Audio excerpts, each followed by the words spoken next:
This show is brought to you by Directory.com, the safest way to hire a contractor. Welcome back to Morning Brew with the Homeowners. I'm your host, Dmitry Lipinski, on my third cup of coffee, just reading the stories and sharing them with you. Today we have amazing, one of the best episodes probably. It's going to be success stories for the homeowners who decided to go against their insurance companies and won. My co-host today is Jason Raisman from Florida. How are you doing, Jason? Good. How about you, man? Living a dream. Actually, feels like Florida in Minnesota today. Very, very beautiful day. Absolutely love it. How hot is it in Florida these days? I think it's like 90 degrees out today, so not too bad. Well, we're about to match you. Beach weather. Yeah. Love it. So these stories are absolutely incredible. We hear these days a lot of injustice in our industry. Jason is in Orlando market over the years. He've dealt with a lot of insurance, a lot of news coverage for companies not paying their claims. Our first story comes from California. It's California flood claim story. Imagine your home is wrecked by a storm. No heat, no electricity, cracks in the walls. Now imagine your insurance company offers you a couple $1,000s to fix it. That's exactly what happened to two sisters in California. After 5 terrible years, a jury finally gave them what the insurance wanted. And it's justice. And wait until you hear how much money they got for this, and rightfully so. I absolutely love this story. Timeline here is 2019 February. Storm flooded the home of Jennifer Garnier and Angela Toft, damaging their electrical system, cracking their walls, and destroying the HVAC system. The home became uninhabitable. The sisters quickly filed a claim with American Reliable Insurance Company. Adjuster inspected the home, but only offered $5,000. That's what I don't get, Jason. How do you even come up with those numbers? $5,000? I know, like, without going any further, if you have main problems with the HVAC system and electrical stuff, I mean, it's got to be more than $5,000. September 2020, 8 months later, sisters file a lawsuit accusing the insurance of breach of contract and bad faith. From 2020 to 2023, the sisters live in their home without heat, battling the insurer in court. Good thing it's California. They would not survive without heat in Minnesota. October 2023, 4 years after the storm, Global Indemnify finally pays the $140,000 policy limit, claiming it had only just learned about the heating issue. Yeah, right. March 2024, the trial begins. April 2024, the jury finds the insurer breached the contract and acted in bad faith, awards the sisters $18 million. Key evidence. The sisters provided multiple contractor estimates showing damages well over $100,000, but the insurers still offered just $5,000. Water and mud in a crawl space destroyed the HVAC system, and the sisters endured winters without heat while trying to survive in their damaged home. The insured argued that sisters were hard to reach because they insisted on written communication. Even in written communication, you can communicate really well and fast. But the plaintiff's attorney said they had sent updates for years, and the companies chose to ignore them. The jury found the insurance companies not only failed to pay, but did so with malice, oppression, or fraud, warranting punitive damages.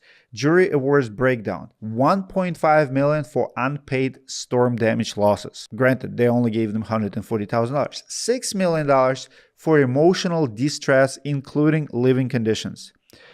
$10 million for punitive damages against American Reliable Insurance, $500,000 for punitive damages against Global Indemnity Group, and total of $18 million. Absolutely love this story. For some reason, this one comes close to heart. Those two sisters deserve $18 million.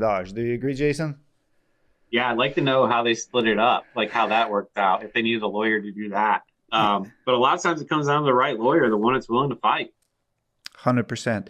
I mean, the whole thing. I mean, I would argue that if this insurance company did the right thing right away, I mean, if they would give them 140 grand, do you think they would fight for 18 million? Probably not. It would not stand a chance even for, lawsuit. I don't think any lawyer would take the case if they would get $140,000 because 140 grand, even in California, will fix almost any HVAC, almost any electrical problems. I mean, I don't know exactly what the deal was, but still sounds like a lot of money. You can clean the crawl space.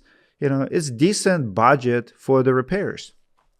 Yeah, I think a lot more people need to know about these cases so that they could push their case to go all the way to the court, right? Like a lot of people don't know this, and I think it's like 98% of people accept the first offer from the insurance companies, and I've seen this firsthand. So that's what they're thinking is going to happen, and they went a lot further and got a lawyer, and this is awesome. A lot of people need to know that this is as far as you can go and get a full refund plus 18 million. That's awesome.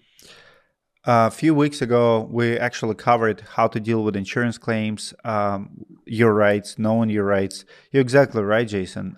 When you get a denial, you need to know that your insurance is not your friend. Like they have their financial interest, their bias.